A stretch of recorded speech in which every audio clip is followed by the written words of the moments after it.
नमस्कार दोस्तों, आपका स्वागत है मेरे चैनल सोल हीलिंग पावर में। मैं साइकोलॉजिस्ट अनीता एंड आज बात करेंगे मेंटल हेल्थ अवेयरनेस के बारे में। एंड आज का टॉपिक रहेगा eating disorder. Eating disorder mainly mostly ज़्यादातर जो ये डिसऑर्डर पाया जाता है फीमेल्स में पाया जाता है, मेल्स में कम पाया जाता है। एंड ये 4 टाइप्स का होता है। पहला है एनोरेक्सिया नर्वोसा। एनोरेक्सिया नर्वोसा में ये होता है कि जो हम लेडीज़ जो है, जो भी है, मेल है फीमेल, जो अपने आप को कहता है कि मैं बहुत मोटा हो गया, चलो मैं डाइट करता हूँ। ये नॉर्मली होता है कि हमें फील होता है कि हमारा वेट ज़्यादा हो गया, ये डॉक्टर भी सजेस्ट करता है, तो हम अपना वेट कंट्रोल करते हैं। बट एनोरेक्सिया में ये होता है कि आप अपने वेट को ज़रूरत से ज़्यादा ही कम करते हैं।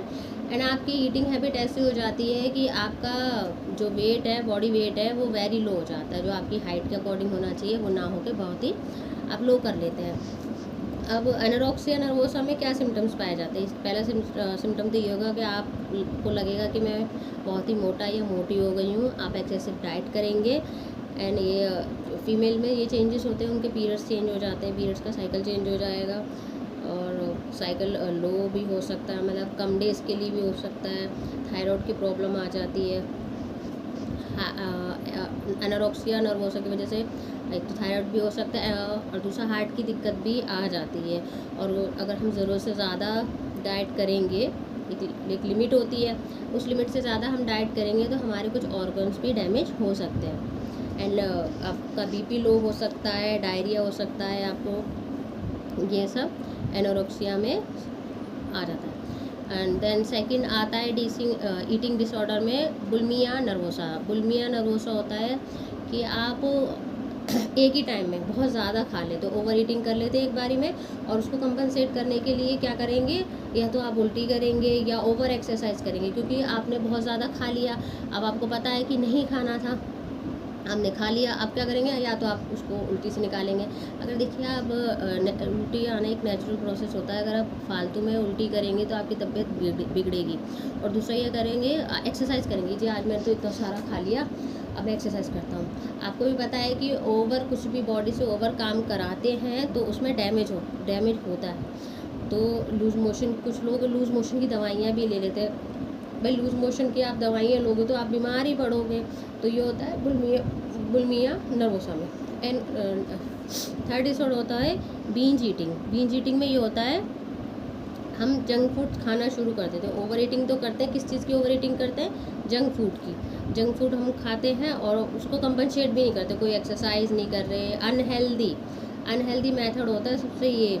और इसमें हम बस खाए जा रहे, वो क्या खा रहे हैं? जंक फूड खा रहे हैं, कोई एक्सरसाइज नहीं, कुछ नहीं। देन 4 पॉइंट आता है पीका ईटिंग डिसऑर्डर है।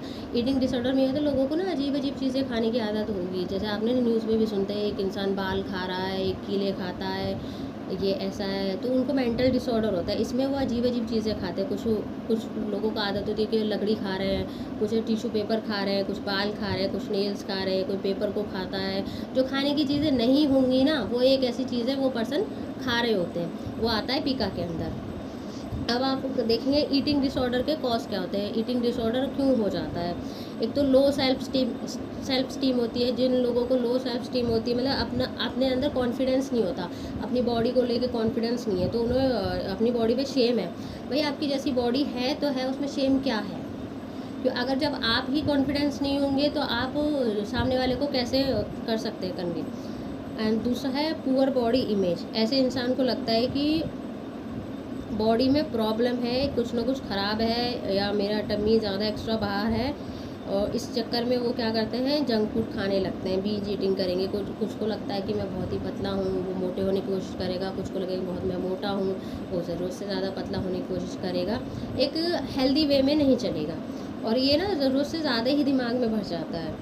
और इसके कारण कभी कभी एंग्जाइटी, जब हमें एंग्जाइटी होती है, बहुत सारे लोग कहते हैं एंग्जाइटी में भी हम ईटिंग हैबिट ऐसी, मतलब एंग्जाइटी और डिप्रेशन दो ऐसी चीज़ें होती है जिसमें हमारी ईटिंग हैबिट बिगड़ जाती है।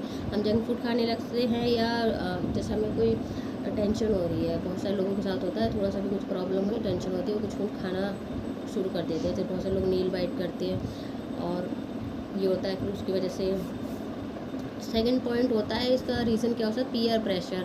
जिस बहुत सारे लोग हो सकते हैं कि एक ग्रुप से जुड़े हों जिसमें लोग ज़्यादातर सारे हैं कि भाई वो स्लिम बॉडी फिट बॉडी ऐसा ग्रुप है, और इसमें एक पर्सन है वो जो थोड़ा सा हेल्दी है या उनके वेट के अकॉर्डिंग नहीं है, उसका ज़्यादा वेट है, तो उसको कंपनसेट कर सकता है वो कि मैं यार इनकी तरह होना चाहता हूँ, तो एक्सरसाइज करेगा, ओवर ईटिंग कर सकता है, ज़रूरत से ज़्यादा एक्सरसाइज कर सकता है, तो वो डिसऑर्डर बन सकता है। एंड मीडिया प्रेशर में जैसे मॉडल्स होती हैं, हीरोइंस होती हैं, तो उन्हें भी एक वो रहता है कि आपने अपनी बॉडी को फिट करना है, तो वो भी इसी चक्कर में लगे रहते हैं, और सेलिब्रिटीज़ में भी ये डिसऑर्डर पाया जाता है क्योंकि उनको भी बहुत फिट होना है। एक हद तक तो ठीक है कि हम फिट रहना चाहते हैं, हेल्दी होना बहुत अच्छी बात होती है, क्योंकि अगर आपकी बॉडी हेल्दी होगी तो आपका माइंड भी हेल्दी होगा, बट वो एक लिमिट तक ही ठीक लगता है। ज़रूरत से ज़्यादा अपनी बॉडी को परेशान करना या डिस्टर्ब करना ठीक नहीं होता है, क्योंकि इससे ऑर्गन्स फेल भी हो जाते हैं। क्यों अब इसमें ट्रीटमेंट क्या दे सकते हैं, क्योंकि अगर ऑर्गन्स फेल हो गए तो क्या करना पड़ेगा, हॉस्पिटल ले जाना पड़ेगा, हॉस्पिटलाइज करना पड़ेगा due to organ failures.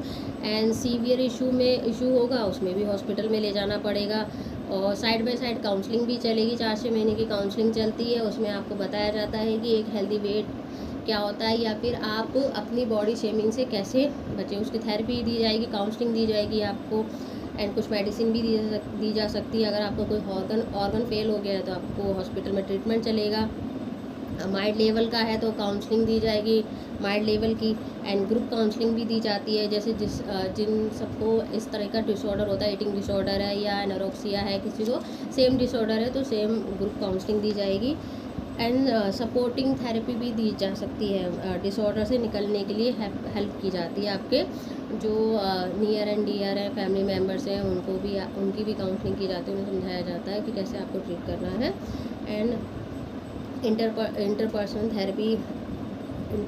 Therapy दी जा सकती है, टॉक थेरेपी दी जा सकती है कि आपको इस बात को नेगेटिव नहीं लेना है, और सेल्फ स्टीम को कैसे बढ़ाना है, क्योंकि अगर हम ही अपनी बॉडी से प्यार नहीं करेंगे, मैं ये नहीं कह रही हूँ कि अगर आप मोटे हैं तो आप सेटिस्फाई रहिए कि हाँ जी हमें कुछ नहीं करना है, अरे लेकिन हम मोटे हैं तो हमें इतना पतला नहीं होना भाई कि हमको बीमार हो जाना। एक सबकी बॉडी का एक होता है, बैलेंस होता है कि आपकी बॉडी ये है कि भाई उसमें आयरन की कमी है, कैल्शियम की कमी है, विटामिन डी, बहुत सारी डेफिशिएंसी है, लेकिन वो पर्सन बहुत ही हेल्दी, बहुत मोटा लग रहा है, लेकिन अगर वो खाएगा नहीं तो वो सारे विटामिन उसको मिलेंगी तो बीमार ही होगा ना। और ज़रूरत से ज़्यादा अगर आप डाइटिंग करोगे, कम कर दोगे, खाना कम कर दो, खाओगे नहीं, मैं डाइटिंग पे हूँ, ये करोगे तो आप क्या करोगे, बीमार हो सकते हो।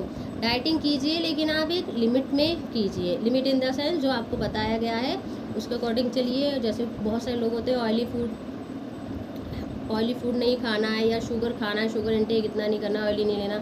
शुगर इंटेक उनको नहीं करना है जिनको शुगर है, बट जो नॉर्मल है वो शुगर इंटेक करें लेकिन लिमिट में करें। ज़रूरत से ज़्यादा सारी चीज़ें नुकसानदेह होते हैं, ज़रूरत से ज़्यादा खाना भी और ज़रूरत से ज़्यादा ना खाना भी।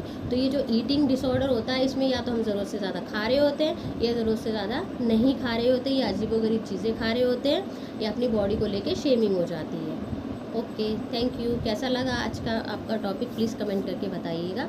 हम आपके लिए ऐसे ही मेंटल हेल्थ वेलनेस की वीडियोस लाते रहेंगे।